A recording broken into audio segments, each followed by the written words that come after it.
certification scientifique obtenue donc à Marrakech au colloque international en sciences de gestion. C'est le professeur Koyep Bertin Léopold. Bonjour. Bonjour Eric. Vous êtes socio-économiste de formation et enseignant, chercheur des universités, consultant en management et en gestion des ressources humaines par l'approche des compétences. Et vous êtes actuellement le directeur de l'ESCG ISTEC de Yaoundé. Et vous êtes membre de plusieurs sociétés savantes et corporations. Félicitations pour ce prix qui honore le Cameroun. Merci Eric. Alors, merci. Qu'est-ce qu'il représente sur le plan universitaire, ce prix scientifique, et quel est le bénéfice que le Cameroun peut tirer de cette reconnaissance internationale? Ce que je vais dire aux téléspectateurs, c'est que ce prix n'est que le fruit d'un ensemble de publications et de recherches qu'on passe de temps à faire. Nous sommes des enseignants, nous sommes des chercheurs, nous sommes des universitaires. Nous passons le temps, que ce soit dans des colloques ou dans nos laboratoires, à faire des recherches. L'objectif d'une recherche, c'est résoudre un problème réel des sociétés. Aujourd'hui, nous parlons de la rentrée scolaire, avec tout ce que ça implique comme innovation, comme stratégie mise en place, comme engagement pris autant par l'État que par les parents. Vous voyez qu'on est dans une mouvance, dans une dynamique. Et l'objectif donc de la recherche, comme je le disais, c'est pouvoir régler un problème de société. Donc l'honneur que le Cameroun a, c'est que ce soit un universitaire camerounais qui obtienne le premier prix. Parce que nous, les universitaires, on passe toute sa vie à travailler sur des concepts. Moi, je travaille beaucoup plus avec des collaborateurs des universités camerounais, que ce soit de l'université de Yaoundé 2 ou de Douala ou de Yaoundé 1. Nous sommes en synergie. L'article qui a d'ailleurs valu la récompense sur quoi, l'objectif du colloque, c'était les problèmes non résolus. Donc nous sommes partis de ce concept et nous avons fait un article sur l'intensification et l'innovation comme un levier de performance dans les entreprises camerounaises. Aujourd'hui, on est à l'ère de l'innovation. On parle du digital. Pour preuve, nous sommes à la CIATV qui innove chaque jour. Alors, quel peut être l'impact de l'innovation autant de l'intensification de la concurrence comme un levier de performance pour une entreprise?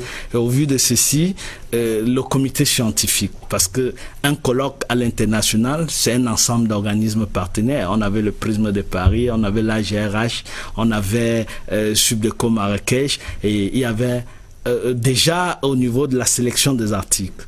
On a eu 2 articles qui ont été retenus sur une centaine. Et la grosse surprise, comme je dis, après la communication, le comité scientifique a validé notre article. En tout cas, bravo, on applaudit bien fort pour vous. Emmanuel, on peut applaudir pour le professeur Bertin Léopold de Koyep. Alors, les stratégies de recherche que vous avez élaborées pour faciliter ou stimuler l'obtention d'un tel prix, on imagine que vous avez travaillé dur, professeur. Absolument, c'est le fruit, ça fait des années. On passe le temps à travailler. Déjà, nous sommes au Cameroun avec l'École supérieure de commerce et gestion de Yaoundé, qui en fait est un démembrement de l'ISTEC de Paris. L'ISTEC de Paris, c'est 58 ans d'existence. C'est le top 2 des business schools en France. Et en termes de business school, nous travaillons sur une approche, l'employabilité. Parce que, comme disait le ministre tout à l'heure, une des choses, c'est de former nos jeunes. Mais pourquoi est-ce qu'on les forme? Tout à fait. Voilà, il faut toujours partir de... J'ai souvent l'habitude de dire aux parents ou aux collaborateurs que l'étudiant ou l'apprenant, comme on le dit aujourd'hui, n'est pas notre premier client. C'est l'entreprise le premier client. Parce que si à la fin, il est formé et qu'il n'a pas un emploi, il y a un problème réel. Tout à fait. On s'interroge donc au niveau de la compétence.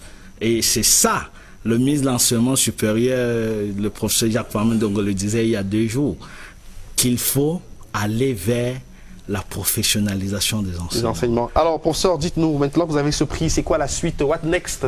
Bon, le gros avantage, c'est qu'aujourd'hui... Vous l'avez présenté déjà au ministre Jacques Famendongo. Si, le ministre a d'ailleurs eu le prix. C'est le Cameroun qui est honoré. C'est le Cameroun qui est honoré, c'est le Cameroun, le ministre a eu le prix. Il a d'ailleurs eu aussi mon ouvrage, parce que j'ai un ouvrage qui vient de sortir, qui parle de la contextualisation et la dimension de la gestion des ressources humaines par l'approche des compétences dans une organisation.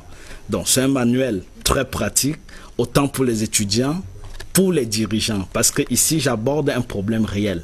Le ministre l'a parlé, vous avez posé tout à l'heure une question sur la gestion des hommes par rapport à la rentrée. La grosse complexité, c'est pouvoir utiliser des bonnes personnes au bon moment et à des endroits précis. Tout à fait. Donc, vous voyez qu'autant on a un problème de gouvernance réelle au niveau de la gestion de l'environnement, que ce soit d'une école, d'une entreprise, même de sa propre maison ou de sa gouverne personnelle.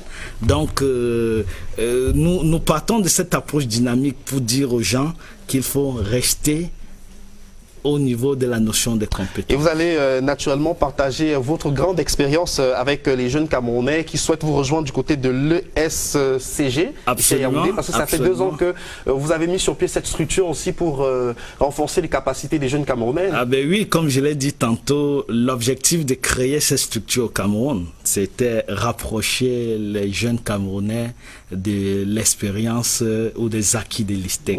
C'est l'une des grosses business schools en France, qui est dans le top 2 en termes d'employabilité, qui est membre de la conférence des grandes écoles. Et aujourd'hui, nous formons des jeunes par rapport à la problématique de l'emploi. Tout à fait. Donc, nous sommes au Cameroun. On a un dernier concours qui aura lieu le 5 septembre à l'Institut français de Yaoundé. Tout enfant qui réussit au concours est d'office étudiant de l'ISTEC. Merci beaucoup. Je me rapproche du ministre Edouard. Peut-être qu'il va... vous permettez que je lui présente... c'est un aîné. C'est un aîné. Vous allez peut-être toucher aussi ce trophée. C'est le Cameroun qui est honoré, monsieur le ministre. C'est des scientifiques camerounais qui arrivent à faire des choses extraordinaires. Oui, je voudrais, après le ministre de l'Enseignement supérieur et bien d'autres Camerounais, n'est-ce pas, féliciter le professeur, être quand même, gagner quand même le prix de la meilleure communication dans une rencontre comme celle qui a eu lieu au Maroc dernièrement. C'est une victoire de plus pour le Cameroun. Pour le Cameroun. Et quelque part, il me rappelle d'ailleurs, à l'époque où j'enseignais, effectivement, il me rappelle le protagoniste d'une œuvre qui était au programme à l'époque, on l'appelait Samba Diallo. Samba Diallo qui allait apprendre à aller le bois au bois. Et je crois que M. Koyeb est allé justement apprendre à aller le bois au bois et maintenant il nous ramène le feu qui va nous permettre, n'est-ce pas, de faire comme les autres. Ça c'est très bien dit. Voilà, merci beaucoup. Emmanuel, je ne vous ai pas oublié, on va parler de la Deuxième Guerre mondiale. Merci beaucoup professeur et toutes nos félicitations encore. Restez avec nous sur le plateau. Merci. Emmanuel, vous voulez dire quelque chose au professeur Koyeb? Vous également, vous souhaitez toucher ce félicitations. Je pense que ce trophée est tout simplement la matérialisation de ce que dit Ebenezer Ndjomwele, c'est-à-dire le développement de l'être avant le développement de l'avoir. Et je pense que c'est ce qu'il applique dans son école. D'abord développer l'être et ensuite chercher à l'intégrer dans une société qui aspire au développement. Je découvre avec beaucoup de bonheur votre côté philosophe. Voilà. Nous sommes le 3 septembre, on vous l'a dit, c'est jour de rentrée scolaire au Cameroun, mais le 3 septembre également dans l'histoire nous ramène au 3 septembre 1939. Suite à l'agression de la Pologne, la Grande-Bretagne et la France déclarent la guerre.